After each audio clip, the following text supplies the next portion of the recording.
80% of people who are quitting their jobs recently saying that one of the top reasons for leaving is that they don't feel appreciated and their work is not recognized. Maybe we're doing this teamwork thing all wrong. Maybe teamwork is not just the solution. Maybe it's the very problem we're trying to solve. So what is teamwork and how can we do it better?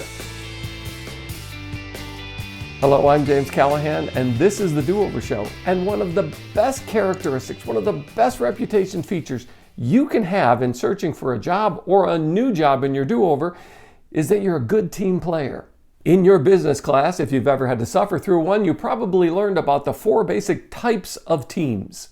There are project teams, self-managed teams, virtual teams, and operational teams. And which kind of team you'll be part of is good to know because it sets expectations about how you will operate and what will be expected of you. But what they don't teach us is how to make teams work and work for us. The first option is the mosh pit approach. That is, everyone does everything and everyone's opinion matters and everything is good as long as somebody wants to say it. Please feel free to say it, whether it's good, bad, ugly, stupid. And yes, there are stupid things. The goal of the mosh pit approach is not to do the best work. It's to manage the workplace. It's a manipulative tool that's used to see if we'll play nice with one another. It doesn't guarantee best outcomes. It doesn't guarantee that we'll reach goals. It's part of a manipulative way of managing people and different personalities. And it's usually a defensive tool in the hands of a manager who isn't a control freak, but has lost control of how to bring people together and accomplish things. Yes, it's a kindergarten-like approach to being polite, deferential, and helping the hard workers help the slackers. So managers who want to smother rather than accomplish things together as a team, they use this mosh pit approach to make sure everybody feels heard. The second kind of team management we run into is the I'm the boss, but I'm including you kind of approach. And that is, the decisions are already made, the designs are already in place, but an ego-driven boss wants everybody to be there while they hear opinions and the boss gets to explain to them and win team support for the boss's idea. Now that means that any disagreements or any alternatives that even the best in your team might offer to the boss really have to disagree with the boss's preset idea about what the boss wants to do.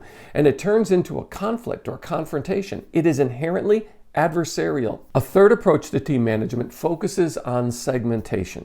So we're going to take everyone that knows about X and we're going to put them on a team to solve the problem of X underperforming so that we'll do better at X. What we wind up with is a team of all generals with no soldiers. And what they end up doing is volunteering others' work and time and labor and sweat to accomplish their ideas. That is, they'll come up with an idea and they'll figure out, well, who on my team can do it? And they'll just run it down to them and say, do it. There is no teamwork concept in this. It's just a gathering of experts on X who want to give you more of their work. By the way, one of the best things you can do if you're looking for upward mobility in your organization, in a job, to show that you are a team player, is to ask to take over or assume a task that your boss does.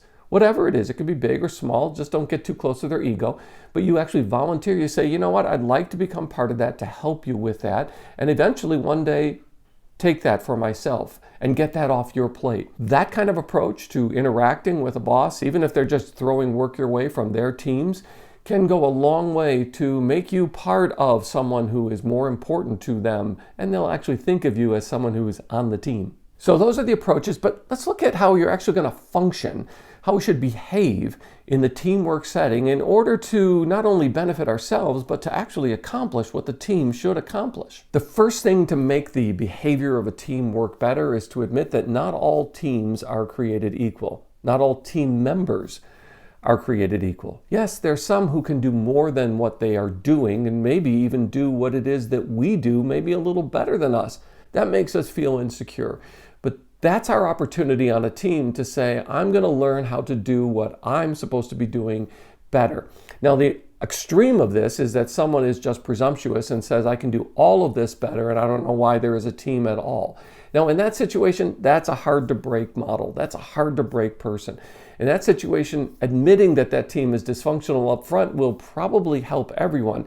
Maybe that person needs a different team. So if in the course of a team in a discussion you're not sure about one of the ideas that's floated or even agreed on, well, rather than disagreeing and stopping it before it even gets a chance to work, just because you have an opinion that it won't, or you tried it and it didn't work, try it and see if it works. Let the test be not your opinion against someone else's opinion, or your expertise, or your ego against someone else's ego. Let it be whether or not it actually works, and be prepared to admit that at times things that we tried in a different situation or ourselves, someone else is able to do. Part of learning how to work on a team and add value to a team, even in a place where it may take our ego down a notch, will be an important part of high-functioning teamwork. You know, there's an old saying about the proof of the pudding is in the eating. And what that means is that no matter how good a recipe looks, unless you cook it right, unless the outcome tastes good, well, the proof of the pudding is in the eating. That is, it's not a good recipe if it doesn't wind up with good tasting pudding. Part of executing on a team is to let things happen. You have a team to take cover behind, and it's not just you. So when you agree to something that you're not really sure about and you add value to it rather than undercutting it, you're testing as a team and you're owning it as a team. Now, if they break bad on you and say, well, it didn't work because he did that, that's when you have a breakdown on the team. And that's dysfunction, and that's another problem you're going to have to solve. And last is the work itself, the workload and the work product, because what comes out of it, even though you know individually what each person did, a good team will have a common work product that they will have to own as a team. Now, part of that, this is back to the group projects in school, you know this, part of that is being able to be a good human being when it comes to workload and work project. Yes, some people on the team are going to do more than others, and I bet you're always going to think that you do more than the person sitting next to you. Congratulations on being a hard worker. Guess what? They think the same thing about themselves. You're not going to get beyond that, so let's be good human beings to one another. And that is, when the work product is presented, when you're discussing it, when it's implemented, when it's executed, and when you present it to others, make sure that you are complimentary and you are grateful and recognize the work of others. And when someone looks at you and says, hey, I want to thank James for that part of the work, don't be someone who is falsely humble and say, oh, that's nothing. That nothing little thing that you did actually demeans what other people have done in their work, and you're putting people down. You're not elevating yourself with your self-deprecating humility. In fact, at that point, it will do you best just to say thank you and move on and let the work product speak for itself. And thanks for being part of the Do-Over Show. Please, could you tap the like button because it really helps. And while you're down there, how about you subscribe and ring the notifications bell so you don't miss the next episode. I'm so glad you found me and I found you. Thanks.